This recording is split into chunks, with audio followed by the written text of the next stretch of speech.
What is up? Hopefully you guys are having a wonderful day. Back here with some more Expedition 33, and after much trial and error and mistakes, I was finally able to crack doing over 1,000,000,000 damage in this game. And it took a lot of just trial and error, going back and forth trying to figure out things. But I also want to give a quick shout out to fellow YouTuber Blitz. I definitely would not have been able to figure out a lot of these things because there's a lot of numbers, a lot of percentages, a lot of pictos that you definitely got to account for and how they work in conjunction with each other. So shout out to him, give him a view, because if anything, I want more people to look up this game and go out there and purchase this game. This game deserves all of the praise it's getting from a story standpoint as well as a gameplay standpoint. But let's get right back into this damage thing, because the first thing that really took me a while to grasp how to do it was the fact that I already had a lot of these pictos as I got closer and closer to doing the thing and getting to 1,000,000,000 as I got up to like 800 million and 900 million. But then I have moments where I wouldn't get to the thing at all. I'd be like really short by a lot, like right here. And I was thinking, did I do something wrong? Did I add in a pictos or take out one? It messed me all up. No, it was actually the pictos roulette, which is a very important thing to get to the damage you need. But in its name alone, roulette, it's kind of a hit or miss where you either get the damage raised to 200% or it gets dealt downwards to 50%. I didn't realize that for the longest time, so it kind of threw me off. But after much trial and error, I was finally able to get over 1,000,000,000. But if you are someone who wants a little bit of help, maybe I could show it with you right now what my build was to do this.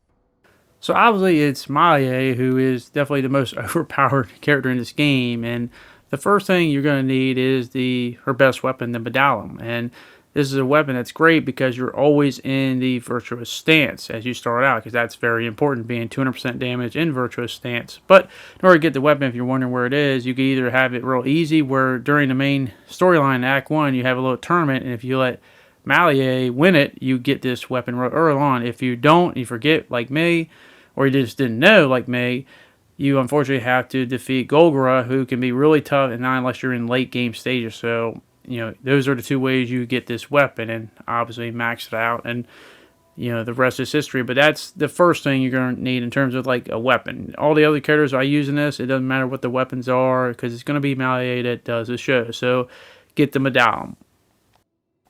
The next thing you're going to need in terms of your skills is the Stenhall.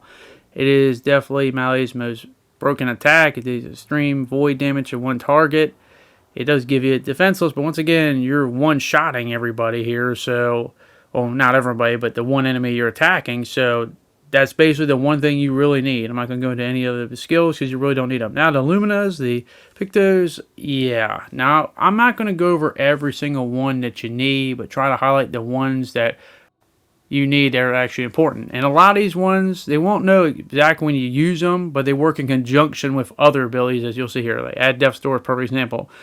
Deal 50% more damage if health is below 10%, as you'll see eventually. And auto death is another one you're going to need. But you're technically not dying, as I'll get to that later on as we go down here. But you'll need those too. And I got auto regen, auto rush to have those ailments on you, status ailments that will make sense later on with another ability. You got Breaker with break 25% more damage. You don't really necessarily need it, but it's there. Just have it. Confident Fighter, 30% increased damage, but can't be healed. And as I said, we're not going to be healing ourselves, so that's easy. Cheater, play twice, really important. 25% more damage with burning targets, because that's going to be a key part here is burning them. This is just in case you need your critical rate up high to help you. 100% stun chance. All the energy AP battle things just to raise your AP enough with these, so you don't run out of AP in case of an emergency. It's always nice to have.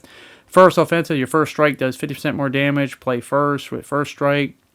Glass cannon, where you can deal 25% more damage, but you take 25% more damage, but we're not going to be taking any damage. Girder defenseless. When the enemy is defenseless, you deal 50% more damage. If you have powerful, you do 50% more powerful. And once again, raising the damage thing. Immaculate, 30% increased damage until you hit is received. We're not going to be getting hit. This is important too. +3 shields on battle start, because every shield you get, we're going to be doing more damage. So that's 3. Inverted Affinity, basically we're going to be doing 50% more damage while we have Inverted Affinity, but once again, it's raising that damage meter, and we're not going to be getting healed, so we don't have to worry about that. Painted Power is a story thing you get that raises your damage gauge. Powered Attack, 20% more damage for every AP consumed. 10%, here's it, 10% increased damage per shield point on yourself. So every shield you have, we have up to 9, and you'll see where I get the other shields later on. Roulette, this is the one I was mentioning earlier. Every hit has a 50% chance to do either 50% or 200% of its damage. That's where I would get the really low numbers or really high numbers. So it's kind of like a 50-50 there, but that's where you get the damage really, really high up there. So that is an important one. But if you do try and do this and you see your numbers are low, more than likely it's roulette taking effect on you. Then I got others, SOS, Power, Rush, and Shell, just to have on ourselves when we fall below 50%, because you're going to see how I'm going to fall below 50%. Second chance, revive 100%, but we're technically not going to be reviving. It's just nice to have one just in case.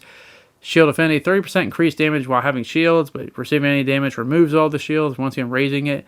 2+ shields when character's health falls below 50%. That gives us 2 shields, because you're going to see how our health falls in a second. We're not fighting solo, but it's nice to have. Stun Boost, 30% increased damage on stun targets. Survivor, this is the key one. We had the auto death, but with the Survivor, we'll survive at 1 health. But the point is, we're getting put to the 1 health. We're not dying, and because our health's in critical, all those other advantages we get with increased damage are going to activate. So that's important. Increased damage with every status ailment with Tainted, 15%. Teamwork for every ally we have on there, 10%. Warming up, 5% damage per turn. We're only really going to have 1 turn to pull off this damage thing, but hey, it's 5% and it's 5%. And it's raising the damage, and that's all the Pictos Luminas you're going to have with basically Malier. So now we go over to Lune. And Lune, it's a little bit more simpler, because the main thing is you don't have to have nowhere near as many, but the main thing here is you want auto death. You want the second chance to get revived.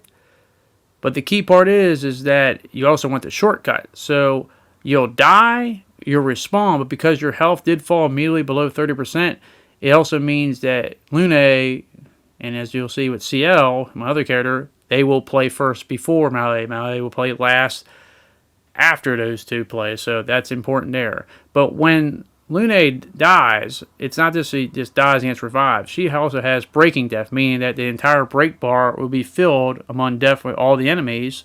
But not just Breaking Death, Burning Death as well. Burning Death basically means all the enemies will be burned. You'll have an ailment of burn on all of them, so that's going to help out increase the damage.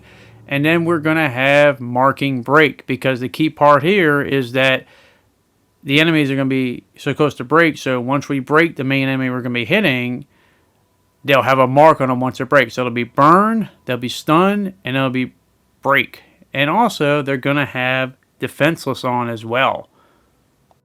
So yeah, all the other abilities and slots are, you could have them if you want. We go over to CL, it's basically the same thing, auto death, revive with the thing. And also, one thing I forgot to mention, shielding death. When CL and Lune both die, they'll give 3 shields to allies, so that gives the extra 3 to Marielle, so we get her full thing to 9. But basically the same thing with CL, where we're going to die, we're going to revive with the second chance, and the shortcut to go first. And, that's basically all we got to do with both of them. But for abilities, just so you know, have an ability with Lune to break them. I have Rock Slide, which basically means we're going to break one enemy because their break gauge will be full. So all we have to do is activate that. And then with CL, the only thing you need to have is Fortune's Fury, where targeted ally deals double damage for 1 turn, where I was going to use Fortune's Fury on Mario. So I hope I explained it. I know I'm not great with all these things and numbers and abilities and stuff. It's a lot to take in, but, hopefully I made it as clear as possible. Let's get right into the battle and see how the magic works. So I'm going to go to the Endless Tower. We're going to go to Stage 11, Trial 1. As you'll see here, Lune and CL both die, but they revive, and they put all the status ailments that you need, burning and the break gauge full. We're going to use the Rock Slide ability on the middle opponent to break them, and now they're defenseless and they're marked. I got a turn with Lune, so I'm just going to attack the person to the left, the person on the left here. Attack them, and then with CL, all I'm going to do is go to her abilities, use Fortune's Fury, and then on Mael, we're going to double her damage for her next turn. from there, all you have to do is the stand hall and see how the magic works. And with the roulette hitting, you see it going to 1.4 billion damage, just shy of 1.5. But yes, that is me hitting the billion damage gauge.